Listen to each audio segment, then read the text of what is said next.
On this episode of Beyond the Closing, we're talking to Sam de Rosario from Keller Williams in Allentown. This episode of the podcast is brought to you by First United Land Transfer. Enjoy the conversation. Sam and I actually kind of gotten pretty close lately because of our backgrounds, because of where we came from, but not just that, is because of where we are now. Statistics, the way that we actually, where we grew up and our lives would have actually put us somewhere either dead, maybe in a gang or in jail. But nevertheless, you and I actually decided to take different routes in life, and we had a lot of great influence in our lives that led us to, many different things. We both ended up joining the military. You joined the Air Force, and you did some great things. Even though I make fun of the Air Force actually does a lot of amazing things out there that many people don't hear. We have the Space Force now. That's right. And actually, Sam is actually going to be heading the Space Force, right? Space Cadet Force, yeah. No, but seriously, I mean, statistics, if all would have gone with what people think about, boys growing up from, New York City, Bronx, Washington Heights, like myself, single parents, right? People automatically think, hey, these guys aren't going to make it. Mm-hmm. But nevertheless, you had a lot of good people in your life that actually led you to where you are today. Tell me a little bit about that. No, I mean, I think no one succeeds alone. I think when you think about your childhood and when you grew up, I mean, I was born in New York City in 1979.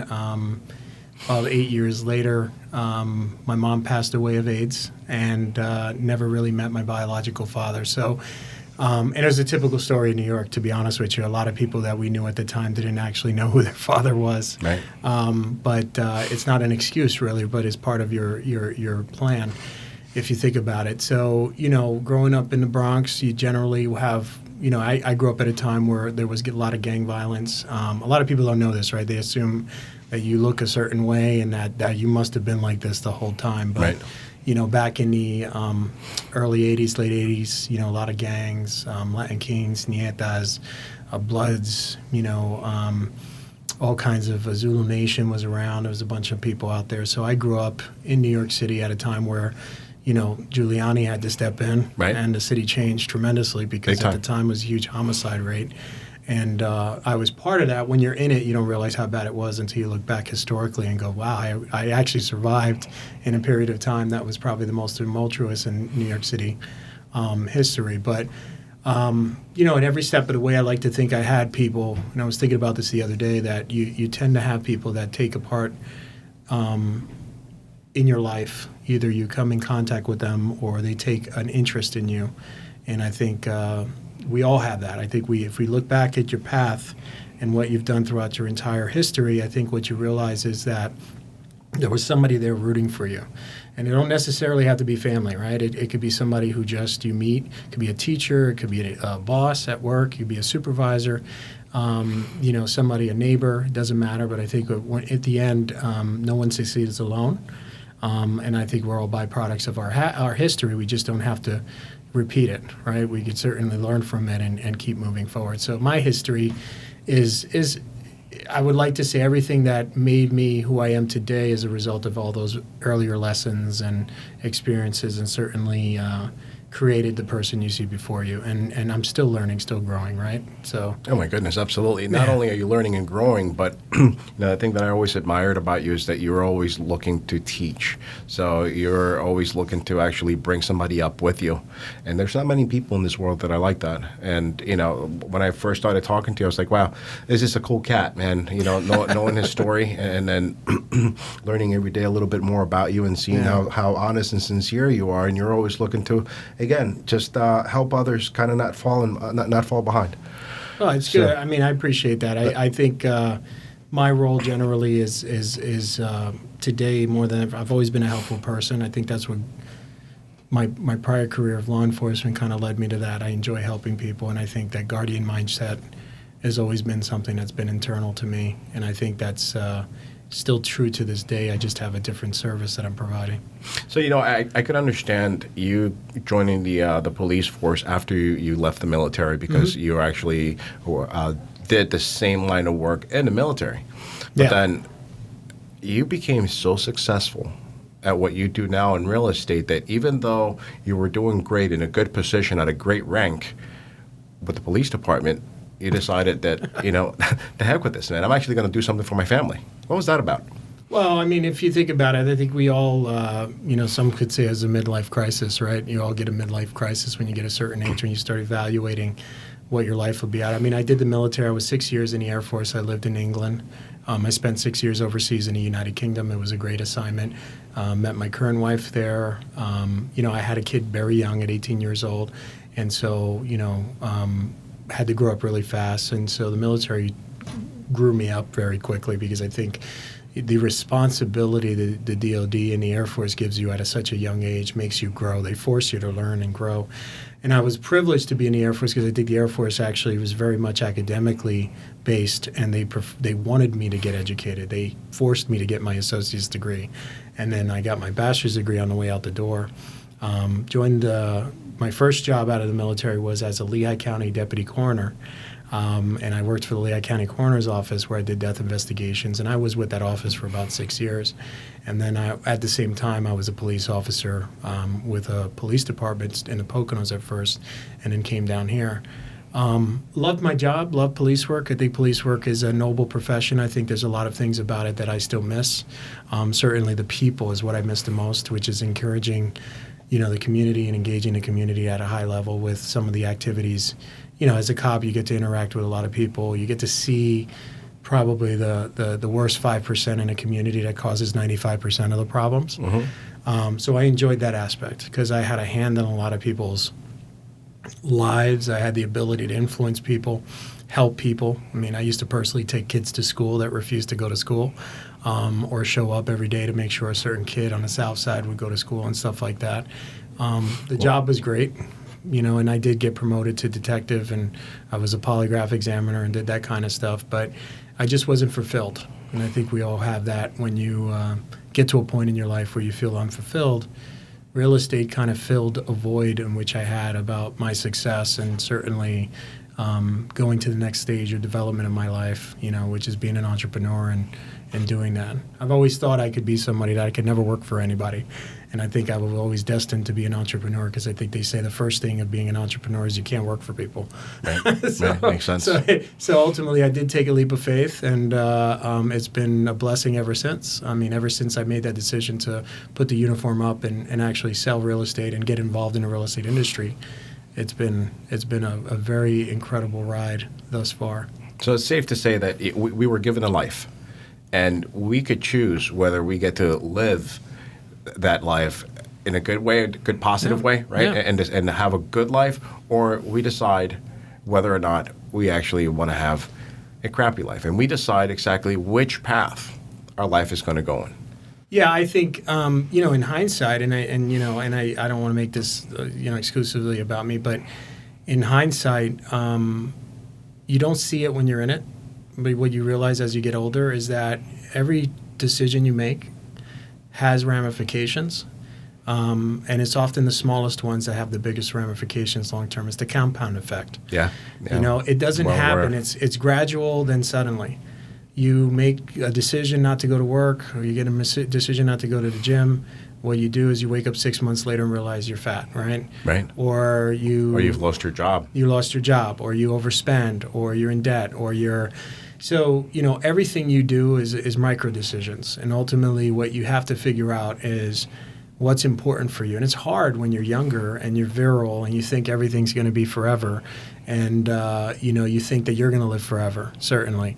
But I think my biggest advice to anybody today would be to really contemplate, think about their goals and what they want to be and whether or not they're happy. I think happiness is going to be super important, and it's relative to you.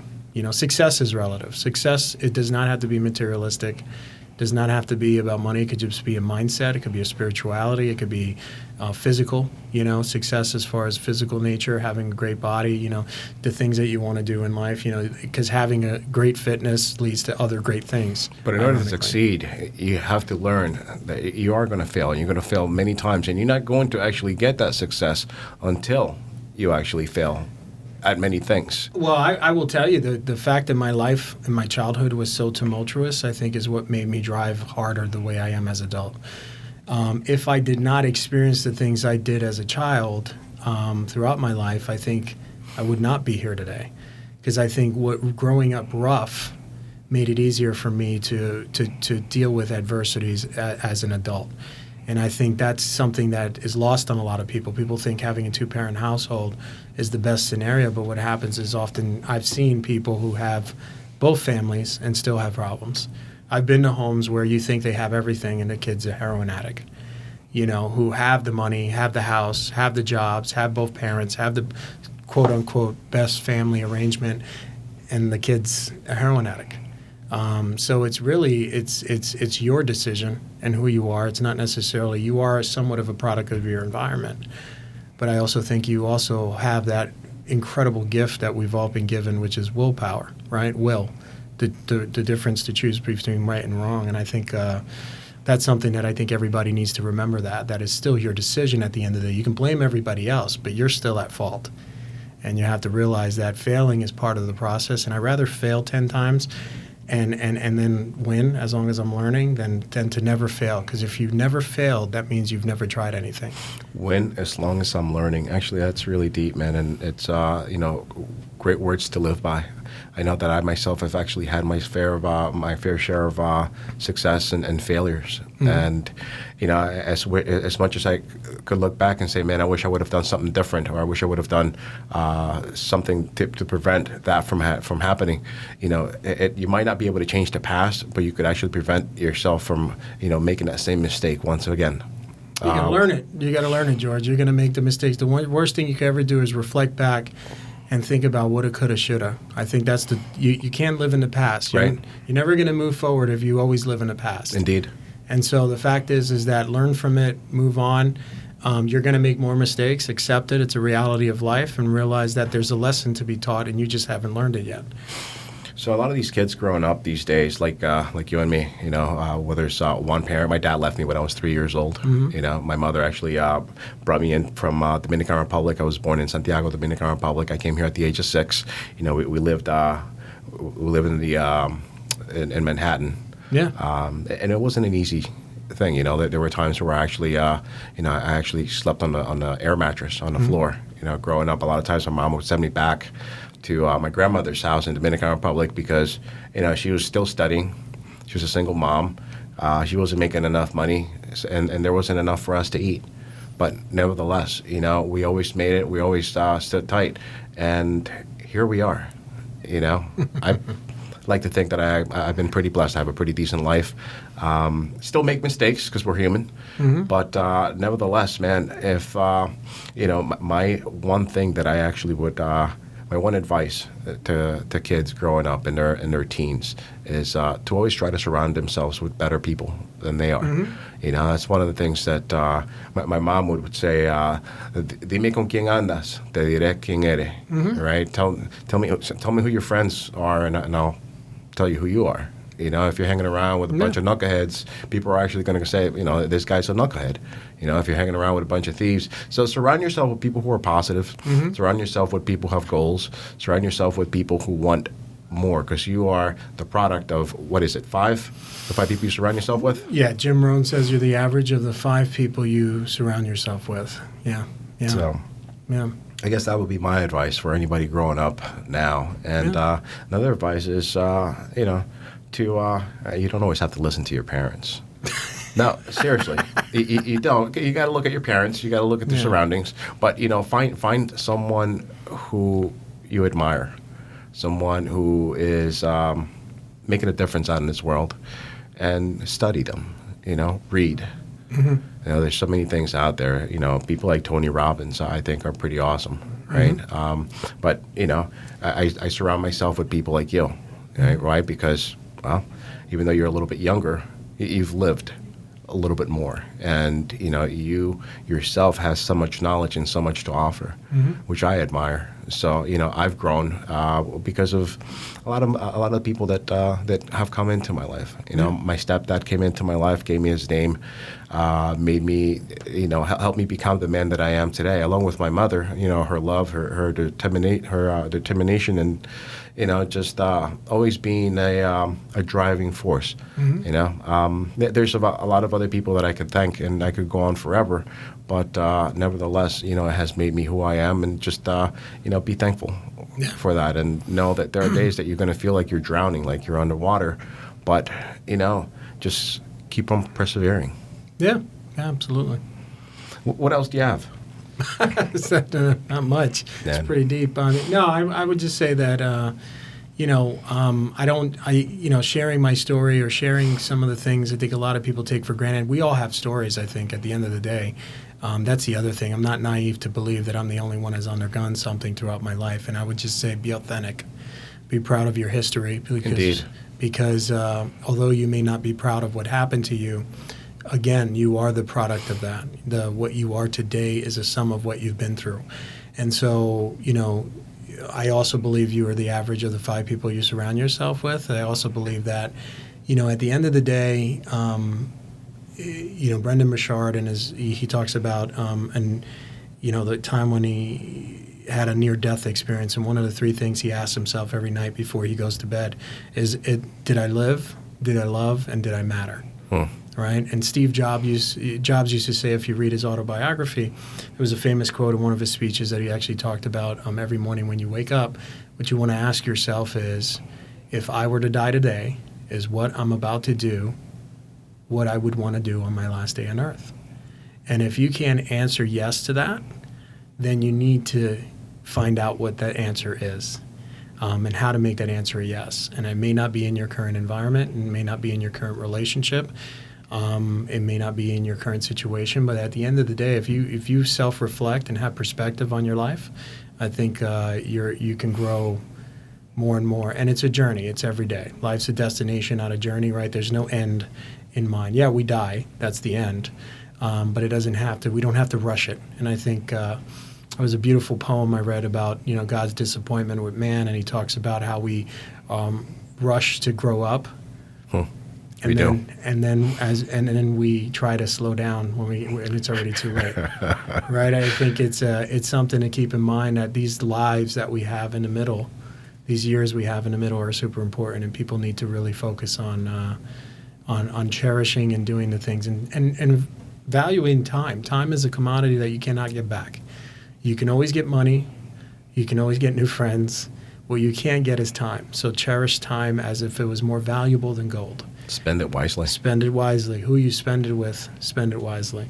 And the fact is I think we all need to learn that lesson, and I think we don't learn that often until it's too late. And or we get too far up in age and we didn't realize that we wasted the first. I don't want to say wasted, but we spent a lot of time that we shouldn't have on stuff that we shouldn't have done. Yeah, for sure, man. Actually, you're absolutely right. That actually hits home for me as well. Yeah. Just looking back, there's so many things that I could have done differently. But what can you do? Just try to make a better start of the day every day. Yep. You actually wake up in the morning, just give thanks. Yep, gratitude. Absolutely. Yeah. I always tell my kid, you need to have an attitude of gratitude. You just be thankful for everything that life has given you. Mm-hmm. Some people would rather have your life than the current life. There's always somebody else out there that's worse off than you. Yeah, absolutely. Don't live your life through social media. No, gosh, no. Because right? I think a lot of people portray one thing, and in reality, it's something different because we live in that instant gratification life. So a lot of people have filters on the way they look, or they post the best of themselves, but it's the worst of yourself that's authentic, believe it or not. Nobody wants to show their worst of themselves, right? Being vulnerable is a huge thing that I It is. grappled with, and I think it's the greatest strength one person could have is to be vulnerable. And I learned that lesson fairly recently about being vulnerable. But it's to be vulnerable is probably the most strongest thing you can ever do, and that's something that I think everybody needs to take to heart. Indeed. Thank you so much for being here today, man. I appreciate the message, and I knew that if there was anybody that I could actually help deliver that message with, would be you. Someone who's actually lived, who's actually walked the walk. Well, we're Right. still walking, George. But yes, we're still walking. But yes. We're still standing, right? Please don't do that. Don't sing? Thanks, Okay, thanks, all right. George. No more singing. Sam, thanks again, brother. All right. Yeah. Thank you. Always nice. Yeah.